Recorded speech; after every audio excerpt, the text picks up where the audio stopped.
elle devient insupportable. Aujourd'hui, le service de la... D'abord, le niveau d'endettement du Sénégal, il est autour de 15 000 milliards de francs CFA. Absolument. Le service de la dette, il est autour de 1826 milliards de francs CFA pour 2024. Oui. Donc ça veut dire quoi? 1826 milliards sur 7 000 milliards, justement, encore. Parce qu'il faut toujours amener ça. Le fait qu'on manipule des milliards, des centaines, des milliers de milliards fait que peut-être que nous sommes fatés. La relativisation des choses. Mais in fine, si nous avons un salaire ou, je sais pas moi, 500 000 francs ou 100 000 francs, par exemple, c'est, si je fais 2000 divisé par 7, ça fait à peu près un tiers, quelque chose comme ça, puisque 3 fois 7, 21. Mais si je prends 30%, madame 30 000 francs, ci sama 100 000 francs yi may am, yoo xamante ne moom bu ñëwee France dafa am foo xamante ne fu mu jëm bor boo xamante ne dama ko leb la léegi ñuy wax parewuñu nga bëgg a lebaat fële pour ne il faut pour me rembourser bor bi ma yoroon 30 000 yi mënatuma ko fay wala manqué naa et ça xaaral ma leb pour mën a fay. parce que beneen bor bu ci dooleeku également muy FMI également bi joxe waat également ci wàllu. mais ça je pense que mais loolu defe naa quand même c'est du bor bu bees bu ñu contracté hein, c'est-à-dire c'est l'exécution d'un plan qui était déjà là. mais bi apparemment c'est eurobond bi apparemment c'est quelque chose de spécifiquement fait par le nouveau régime. Le problème n'est pas là parce que eurobond yi d'habitude lan lañ koy utiliser ñaar la. Ben bi mooy on utilise ça pour ce qu'on appelle restructurer une dette justement bu fekkente ni da nga yor bor même banque mën nga def loolu nga dem ba ci biir nga xam ne yow 30 000 francs yi ñu la doon dagg ci sa 100 000 francs yi diis na trop nga dem ci banque bi ne ko waaw léegi est-ce que duñu négocier pour que bon au lieu ma koy rembourser si 5 ans wala sur 10 ans nañ ma yokkal tuuti durée bi et cetera pour que 30 000 yi nekk 25 000 wala nekk 20 000 xam nga là on a reprofilé la dette tu as toujours de l'argent que tu dois. La banque va gagner un peu plus d'argent parce que tu es en train de rallonger la durée, donc tu paieras plus d'intérêt. Mais yo, ça devient plus soutenable pour toi parce que 500 000 nga doon am ñu ciy dindi 30 000 francs léegi 20 000 francs wala 25 000 francs lañ ciy dindi. Donc loolu pour nga mën ko def parfois il faut justement que tu puisses avoir la possibilité de racheter par exemple ta dette loolu tamit am na ci jëlee fii xaalis bu fekkee ne sa banque bi nga amal toujours l'exemple parce que booy wax ay 750 millions de dollars. Ça fait 450 milliards de francs CFA. Dans le commun des bon ma tooñ sama yaay yi nga xamante ne peut-être manipuler wu ñu yenn montants yi. Oui. C'est pas ça leur parle pas. Oui. Mais su ma la nee 100 000 francs defe naa 100 000 francs ñu bëri xam nañu mooy lan. su ma la nee 30 000 francs ci 100 000 francs ñëpp xam nañu à peu près mooy lan. léegi su ma la nee da nga yor bor boo xamante ne 30 000 francs nga ci doon 100 000 bor boo xamante ne 30 000 francs nga doon jël ci sa salaire pour rembourser bor bi nga dem ba ci biir xam ne mënatoo nga dem ci ki la lebaloon nga ne ko Fatima. dama bëgg nga d'accord ñu rallonger durée bi nangam sangam. Fatima na la déedéet man dafa pareil parce que dafa am plan moom itam dafa prévoir woon ni que dafa la lebal xaalis bi da nga ko war a rembourser et cetera c'est normal c'est une banque. Eh bien Fatima bañ na ma dem seeti Yacine ma ne ko wala na fi ma ne ko ok li ma bëgg mooy nga lebal ma xaalis pour ma mën a fay bor bee nga xamante ne yoroon naa ko Fatima. solde. N'est-ce pas ma jël mais yow bu may leb si yow.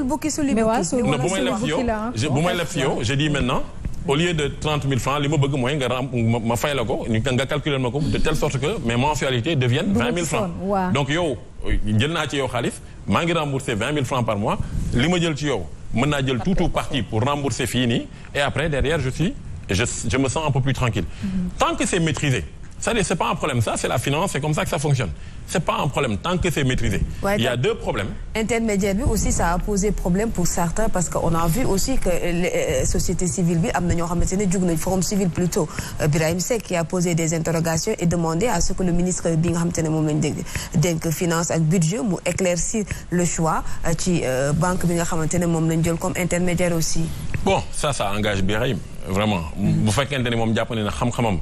ak lu ñu koy waxee di parce que c'est pas xam-xam personnel seulement parce que souvent c'est difficile quand même de parler de choses yoo xamante ne toi tu n'as pas eu accès au contrat ba xam conditions yeeg modalités yi nu mu demee et cetera donc c'est très facile aussi de juste se contenter de dire oui dégg nañu JP Morgan et cetera oui LGBT bien sûr que ça pose un sérieux problème tout ce qui touche à LGBT et cetera mais qu'est-ce qui nous dit qu'il y a un lien de cause à effet entre les deux mais immédiatement da ngay gis ñu génne ñaar yi bëgg et puis poser également le lien de personnes éventuellement qui représentent JP Morgan et éventuellement nu ñu koy waxee les commissions qu'il pourrait y avoir mais puisque xamuloo Fatima mënoo ci wax ñun li ñu intéressé mooy en tant que sénégalais mooy bor bi fan la jëm c'est-à-dire voilà c'est ça c'est-à-dire dama leb xaalis lan laa koy doyee si c'est pour faire des investissements productifs mais très bien mais comme je le disais l'autre jour sur un autre plateau de télé si c'est pour emprunter de l'argent boo gisee par exemple ay FMI nan lan il faut nga arrêter subvention bi ci courant bi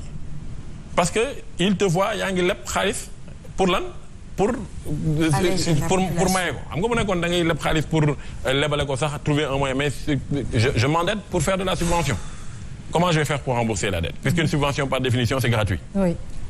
Il n'y a pas de retour attendu du client du consommateur pour la subvention. léegi nan laa nar a def man xaalis bi nga xamante ne leb naa ko ba defee ko subvention nan c'est normal que le FMI te dise à un moment donné adada quoi il faut nga wàññi. Ça c'est extrêmement important. Donc eurobond bi encore une fois li ci am solo mooy ce qui serait bien l'exercice de transparence ce n'est pas seulement de communiquer le montant l'exercice de transparence mooy wax ñu quelles sont les modalités. ñaata la maturité bi wax nañu ko defe naa wax nañu taux d'intérêt bi 7,25%. Très bien maintenant li ci des mooy de nous dire quelle est la finalité de ça fan la xaalis boobu jëm. wax nañ ko fay bor une part. non parce que dans le communiqué moi j'ai vu en partie mais dans le communiqué du ministre wax na ko en partie ñu fay c'est pas clair parce que en partie ça peut être 99,99% comme ça peut être 10%. Donc on veut savoir les 450 milliards là. fan la jëm exactement.